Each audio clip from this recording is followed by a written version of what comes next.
موضوع حج کی خصوصیات۔ جو بھی شخص حج کا ارادہ کرے اس کا حج 3 صورتوں پر مشتمل ہوگا: حج قران، حج تمتع یا حج افراد۔ حج تمتع کرنے والا عمرہ کرنے کے بعد احرام سے حلال ہو جاتا ہے، جبکہ حج قران اور حج افراد کرنے والا احرام کی حالت میں رہے گا۔ اور حج کے اعمال 8ویں ذی الحجہ کے دن سے شروع ہوتے ہیں اور 13ویں دن پر ختم ہوتے ہیں۔ ذی الحجہ کا 8واں دن یعنی یوم الترویہ۔ اس دن کو یوم الترویہ اس لیے کہتے ہیں کہ ترویہ عربی زبان میں سیرابی کو کہتے ہیں، اور پہلے زمانے میں حجاج کرام اپنے ساتھ اتنا پانی لے کر جاتے تھے جو ان کے لیے وہاں یعنی عرفات اور مینا میں کافی ہو سکے، کیونکہ وہاں پانی نہ ہوا کرتا تھا۔ حاجی کے لیے مسنون یہ ہے کہ وہ 8ویں کے دن ظہر سے پہلے احرام باندھے، اور وہ احرام باندھے اپنی جگہ سے، اگر مکہ میں ہے تو مکہ سے باندھے، اگر وہ مینا میں ہے تو مینا سے احرام باندھے، غسل کرے اور خوشبو لگائے اور احرام والے کپڑے پہنے اور تلبیہ حج کہے: لبیک اللہم حجا لبیک اللہم لبیک لبیک لا شریک لک لبیک ان الحمد والنعمت لک والملک لا شریک لک۔ مینا کی طرف جائے، وہاں ظہر، عصر، مغرب اور عشاء کی نمازیں پڑھے اور فجر کی نماز 9 ذی الحجہ کو ادا کرے۔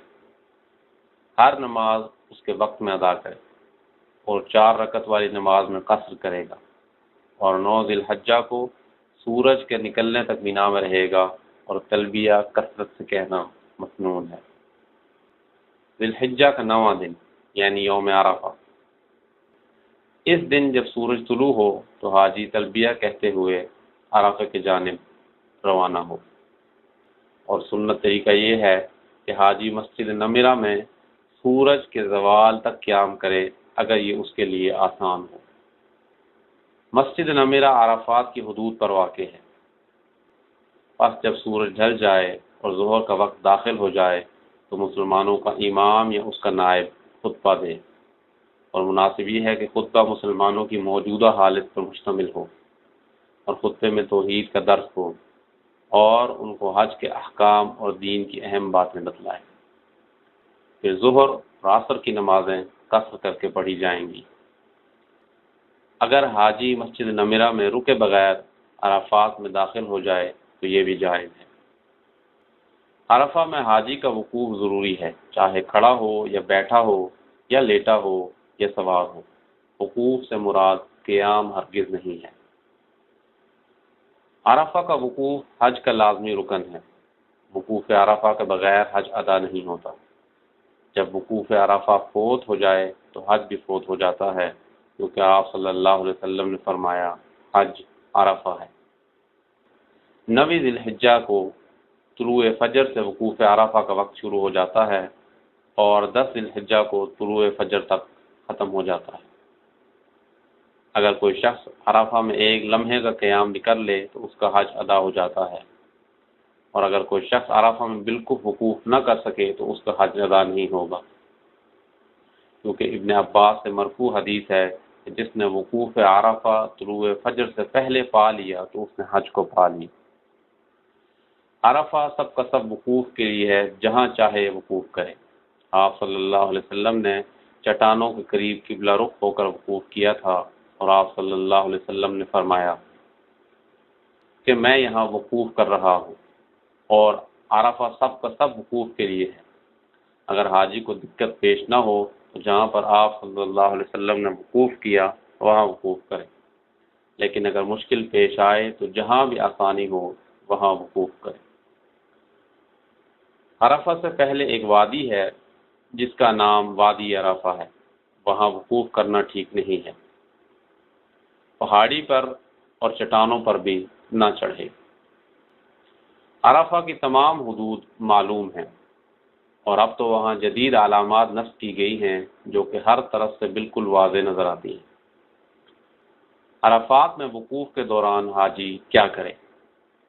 آپ صلی اللہ علیہ وسلم نے فرمایا کہ بہترین دعا عرفہ کے دن کی دعا ہے، اور بہتر وہ ہے جو میں نے کہا اور جو مجھ سے پہلے انبیاء نے کہا۔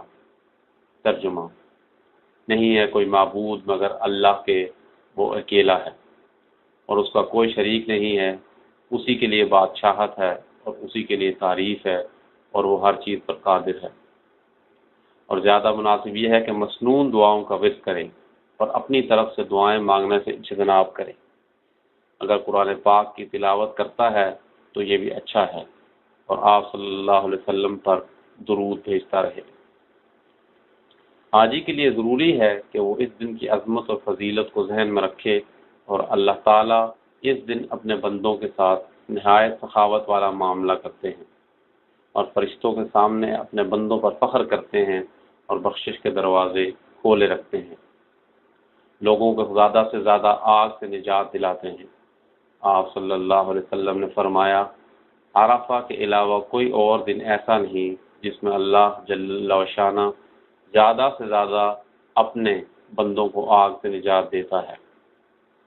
پھر وہ اپنے بندوں کے قریب ہوتا ہے اور فرشتوں کے سامنے ان پر فخر کرتا ہے اور فرماتا ہے کہ یہ میرے بندے کیا چاہتے ہیں۔ حاجی کو چاہیے کہ وہ اس دن کے لمحات کو غنیمت جانے، توبہ اور استغفار کے ساتھ ساتھ اپنے نفس کا محاسبہ کرتا رہے، گھومنے پھرنے اور فضول باتوں اور لوگوں کے ساتھ بحث و مباحثہ میں اپنا وقت ضائع نہ کرے۔ غروب آفتاب کے بعد حاجی عرفہ سے مزدلفہ کی طرف لوٹے۔ میدان عرفہ سے مغرب سے پہلے لوٹنا ہرگز جائز نہیں ہے۔ اگر وہ مغرب سے پہلے عرفہ سے نکل پڑے تو اس کے لیے ضروری ہے کہ وہ عرفہ کی طرف لوٹ آئے، چاہے نصف رات ہی کیوں نہ ہو۔ اگر وہ مغرب سے پہلے عرفہ سے نکلتا ہے اور واپس لوٹ کر نہیں آتا، اس پر دم یعنی قربانی لازم ہے، اور دم ایک بکری ہے یا گائے کا 7واں حصہ ہے۔ مزدلفہ کی طرف جانا اور وہاں رات گزارنے کا بیان۔ غروب آفتاب کے بعد حاجی عرفہ سے مزدلفہ کی طرف لوٹے، اور مسنون یہ ہے کہ حاجی سکون اور اطمینان کے ساتھ لوٹے، یہاں تک کہ وہ لوگوں کو تکلیف نہ پہنچائے اور وہ تلبیہ کہنے والا اور اللہ کا ذکر کرتا ہے۔ حاجی مزدلفہ میں اپنے سامان وغیرہ رکھنے سے پہلے عشاء اور مغرب کی نماز کو ملا کر پڑھے اور عشاء کی نماز قصر کرے۔ مزدلفہ میں رات گزارنے کا حکم۔ اور مزدلفہ میں یہ رات گزارنی واجب ہے، اور فجر کی نماز سے پہلے وقت میں ادا کرے۔ مزدلفہ سے صرف عذر کی صورت میں جا سکتا ہے، جیسے کہ کمزور عورتیں اور بچے اور وہ لوگ جو ان کے رفیق سفر ہوں، اور خادمین حج بھی جا سکتے ہیں۔ ان تمام مذکورہ افراد کے جانے کا وقت رات کا آخری پہر ہے، جب چاند غروب ہو جائے۔ مزدلفہ میں حاجی کیا کرے؟ اور جب حاجی فجر کی نماز پڑھے تو مستحب ہے کہ مشعر الحرام کے پاس آئے اور قبلہ کی طرف منہ کرے اور ہاتھوں کو بلند کر کے کثرت سے ذکر اور تکبیر اور دعا کرتا رہے، یہاں تک کہ خوب روشنی پھیل جائے۔ اور مزدلفہ میں جہاں چاہے قیام کرے، کیونکہ حضور صلی اللہ علیہ وسلم نے فرمایا کہ میں نے یہاں قیام کیا، اور مزدلفہ سب کا سب قابل وقوف ہے، اور جمع سے مراد مزدلفہ ہے۔ اور جب حاجی مزدلفہ سے واپس آ جائے تو مستحب ہے کہ شیطانوں کو مارنے کے لیے 7 کنکریاں اٹھائے، پہلے دن کے لیے اور باقی دنوں کے لیے کنکریاں منا سے لے، اور جس بھی جگہ سے چاہے لے، جائز ہے۔ ذی الحجہ کا 10واں دن یعنی عید کا دن۔ سورج نکلنے سے تھوڑی دیر پہلے حاجی مینا کی طرف متوجہ ہوتے ہوئے مزدلفہ سے واپس ہو جائے اور راستے میں کثرت سے تلبیہ کہے، اور جب وادی محصر پہنچ جائے تو جلدی وہاں سے نکل جائے، اور یہ وادی مینا سے پہلے مینا اور مزدلفہ کے درمیان ہے۔ جب مینا پہنچ جائے تو عید کے دن والے کاموں میں لگ جائے، اور اس کی مختصر تفصیل یوں ہے۔ جمرہ عقبہ کی رمی کرنا، قربانی کرنا، سر منڈوانا یا بال کتروانا، طواف کرنا، اور صفا و مروہ کے درمیان سعی کرنا۔ جمرہ عقبہ کی رمی کرنا، اور جب حاجی مینا پہنچ جائے تو جمرہ عقبہ کی طرف متوجہ ہو جائے، اور یہ آخری شیطان ہے مینا کی طرف سے اور پہلا ہے مکہ کی طرف سے۔ پس جب ادھر تک پہنچ جائے تو تلبیہ ترک کر دے اور شیطان کو 7 مسلسل کنکریوں سے مارے، اور ہر کنکری کے ساتھ اللہ اکبر کہتا رہے۔ اور اس کا مستحب وقت عید کے دن کے صبح سے شروع ہوتا ہے، اور اگر اس نے صبح سے پہلے رات کے آخری حصے میں رمی کی تو بھی ٹھیک ہے، اور رمی کا وقت 11ویں کے دن کے صبح کے طلوع ہونے تک ہے۔ توجیحات: مسلمانوں پر یہ لازم ہے کہ اپنے حاجی بھائیوں کو تکلیف دینے سے اجتناب کریں، خاص کر شیطانوں کو مارنے کی جگہ اور حج کے باقی شعائر کے ادا کرنے کے دوران۔ اور حاجی کو چاہیے کہ اس بات کا خیال رکھے کہ کنکری کو مرمی کے حوض میں ڈالے۔ بعض لوگ اس میں غلطی کرتے ہیں اور بعض لوگ اس کو دور سے مارتے ہیں، پس کنکری مرمی میں نہیں پہنچتی، اور اس طرح کرنے سے رمی جو کہ واجب ہے ادا نہیں ہوتی۔ اور مسلمان پر یہ لازم ہے کہ شیطان کو مارنے میں مبالغہ سے اجتناب کرے، جیسا کہ بڑے پتھر سے مارنا یا جوتے سے مارنا۔ پس سنت یہ ہے کہ کنکری کا سائز مٹر کے دانے سے تھوڑا سا بڑا ہو۔ اگر حاجی نے ساری کنکریاں ایک ہی دفعہ مار دیں تو یہ ایک ہی کنکری شمار ہوگی، اور اگر اس نے کمان یا تیر وغیرہ سے رمی کی تو یہ بھی ٹھیک نہیں ہے، بلکہ ہاتھ سے رمی کرنا لازم ہے۔ قربانی کرنا: متمتع اور قارن پر قربانی کرنا واجب ہے، جبکہ مفرد کے لیے مستحب ہے۔ سر کے بالوں کو منڈوانا یا بال کتروانا: آدمی سر کو منڈوائے گا یا پھر سارے سر کے بالوں کو چھوٹا کرے گا، اور منڈوانا بہتر ہے کتروانے سے، اور عورت سر کے بال کے بقدر ایک پورے کتروائے گی۔